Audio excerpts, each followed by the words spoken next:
If you're like most people, tax withholding from your paycheck is just one big guessing game. Well, in today's video, what we're going to do is try and take that guesswork out of it and dial in the withholding so that you're not left with a big surprise refund that you could have used the money throughout the year, or worse, a big tax bill that you weren't expecting and is always unwelcome.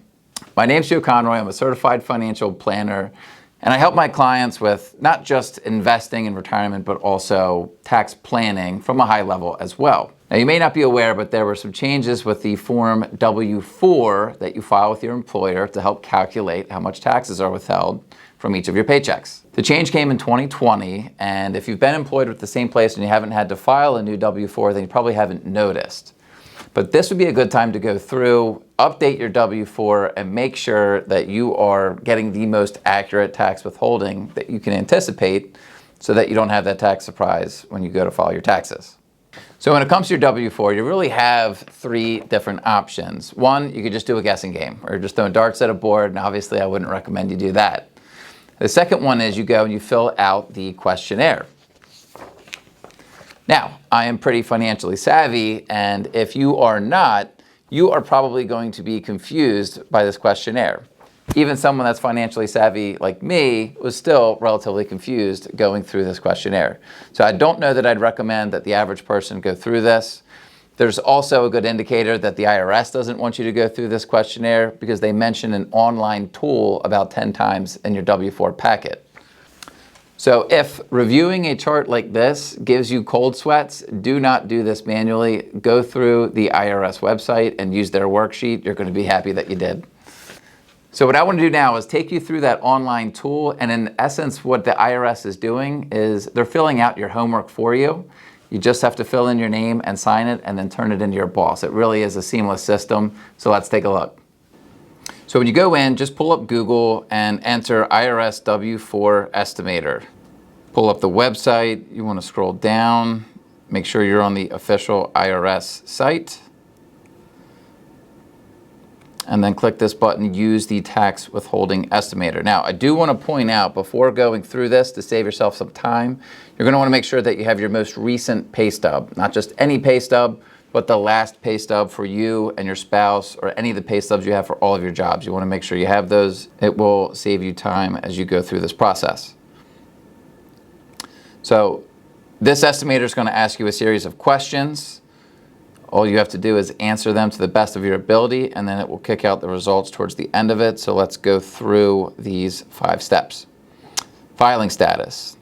So obviously put what applies to you. So we're just going to put single for here as an example. May another taxpayer claim you as a dependent on their tax return? Obviously, if you can answer yes, you would. We'll just say no to keep things simple. Do you claim dependents on your tax return? And you can click these question marks if you don't really know what that means. It will go ahead and explain it for you. Income, do you hold a job? Yes. Now, why is it important you list the number of jobs? Well, if you have, say, an extreme example of 4 jobs where you earn $25,000 each, well, each one of those jobs will automatically calculate your tax withholding based on a $25,000 a year annual income. But you don't make $25,000 a year, you really make $100,000 a year, so you're going to want more taxes withheld. That would be a reason why you'd want to definitely make sure you review your W4. Is there a good time of year to do the W4? It really doesn't matter. You want to do it probably earlier in the year and then again later in the year, just to make sure that what you have had withheld is lining up and continuing to match what you anticipate your tax bill to be. Again, I'm going to make this example very simple. So we'll say there's no pensions coming in. 505 here, you want to include any other sources of income, Social Security benefits, so if you're collecting benefits as well as continuing to be employed. Your profits from self-employment, this is a big one, especially with clients that I work with. If you have taxable income and you're getting capital gains distributions or dividends, or you're taking money from retirement accounts, something that is taxable, you want to make sure that you can account for that. A lot of times people are surprised When they have capital gains distributions and you don't have taxes traditionally withheld for that, you want to account for that with your W4. So, your job, do you expect to hold it? And let's say this person is paid twice a month or 24 paychecks in a year.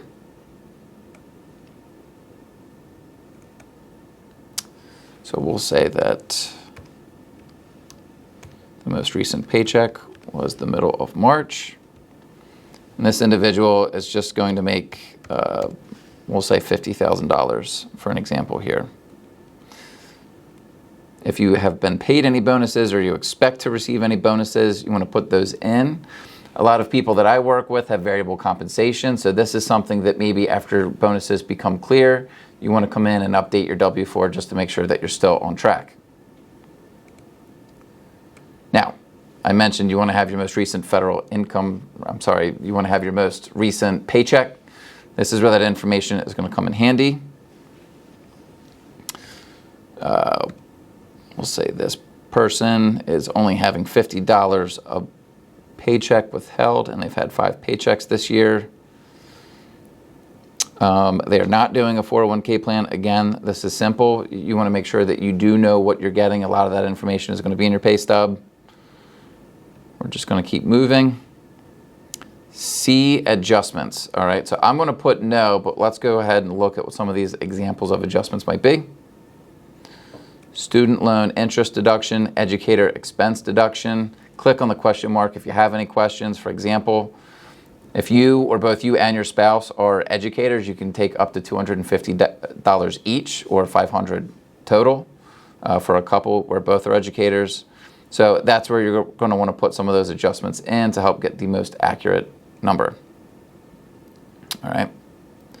But again, for simplicity's sake, we'll say go next step. Next. Itemized deductions. We're in Maryland with interest deductions, the state tax.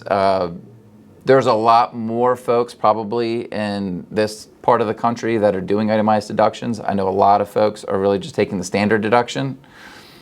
So just make sure that you are weighing which one you're doing. If you are itemizing deductions, that's probably more tax advantageous than a standard deduction. I would imagine a standard deduction will be the lower of the two. So it might give you a more conservative withholding estimate. Tax credits. Let's show a couple examples of tax credits and then we'll zip right through it.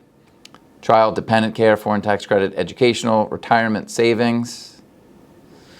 So this would be an example of, do you plan on doing an IRA that is going to reduce the amount of income that you're taxed? Alternative minimum tax, energy efficient vehicles. A lot of this will probably not apply to most. And then the nice part about this is the results, all right? So that really didn't take that much time if you have all the information in front of you. So according to this example, we have an expected tax withholding of $1,200 for the year, but the obligation is $4,000, close to $300. So we're short about $3,100. Now, if somebody thought that they were having enough taxes withheld, they're going to get surprised with a $3,100 federal tax bill. We don't want that. So what do we want to do? We want to make sure that we increase our withholding by filing an updated W4 to make sure that we are back on track for the year. Now, this is kind of interesting. There's a little slider bar where you can even bake in, let's say, a $500 adjustment to try and shoot for a $500 refund, not just going for zero, where it's neutral, but you could even bake in a refund if you wanted to.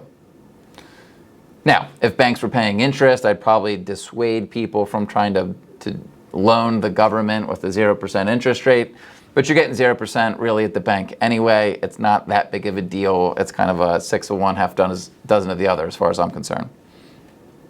All right. So if we're a refund of approximately $500, your job, $50,000, giving you a little bit of a recap. Let's hit how to adjust your withholding. Now look how slick this is. It gives you a 3-step process. And like I said earlier in the video, the IRS will do your homework for you and fill it out. So you click their pre-populated Form W4. It'll open up a separate window. And here's where you're going to want to put in your name, social security number, address, your filing status. And look down here. It will automatically fill out how you need to change. So down in 4C, it will calculate for you. I mentioned earlier, you probably want to stay away from the manual form. If you have a lot of time on your hands, maybe try to do the manual form and see how it compares to the IRS Estimator benefits.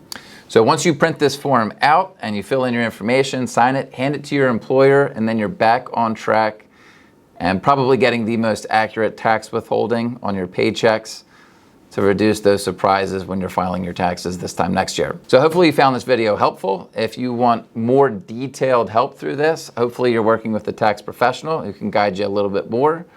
But this system does appear to be relatively easy, and hopefully it will be pretty self-explanatory as you go through the process. Thank you for watching, and don't forget to subscribe if you want to see more videos and tips on financial planning items. Thank you for watching.